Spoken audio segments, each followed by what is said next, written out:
Genesis 22. After these things God tested Abraham, and said to him, Abraham.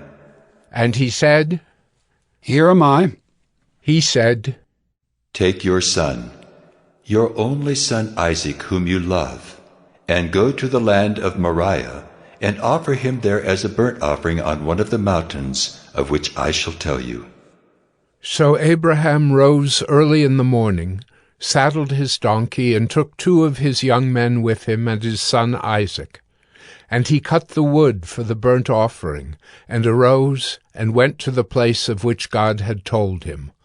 On the 3rd day Abraham lifted up his eyes and saw the place from afar. Then Abraham said to his young men, Stay here with the donkey. I and the boy will go over there and worship and come again to you. And Abraham took the wood of the burnt offering and laid it on Isaac his son. And he took in his hand the fire and the knife. So they went both of them together. And Isaac said to his father Abraham, My father. And he said, Here am I, my son. He said, Behold the fire and the wood, but where is the lamb for a burnt offering? Abraham said, God will provide for himself the lamb for a burnt offering, my son. So they went both of them together. When they came to the place of which God had told him, Abraham built the altar there, and laid the wood in order, and bound Isaac his son, and laid him on the altar on top of the wood. Then Abraham reached out his hand, and took the knife to slaughter his son.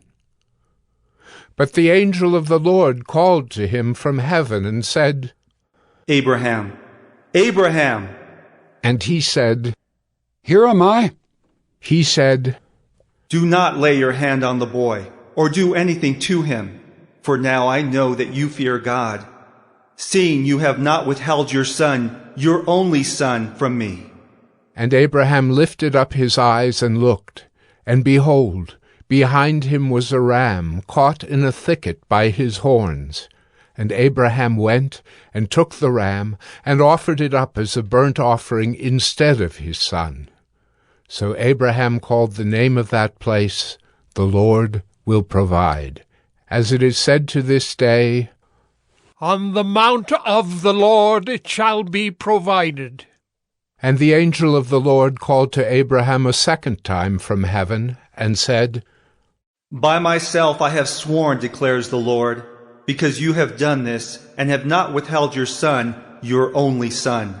I will surely bless you, and I will surely multiply your offspring as the stars of heaven, and as the sand that is on the seashore. And your offspring shall possess the gate of his enemies. And in your offspring shall all the nations of the earth be blessed, because you have obeyed my voice. So Abraham returned to his young men, and they arose and went together to Beersheba. And Abraham lived at Beersheba. Now after these things it was told to Abraham, Behold, Milcah also has borne children to your brother Nahor, Uz his firstborn, Buz his brother, Kemuel the father of Aram, Chesed, Hazo, Pildash, Jidlaph, and Bethuel. Bethuel fathered Rebekah. These 8 Milcah bore to Nahor, Abraham's brother. Moreover, his concubine, whose name was Reumah, bore Tebah, Gaham, Tahash, and Maacah.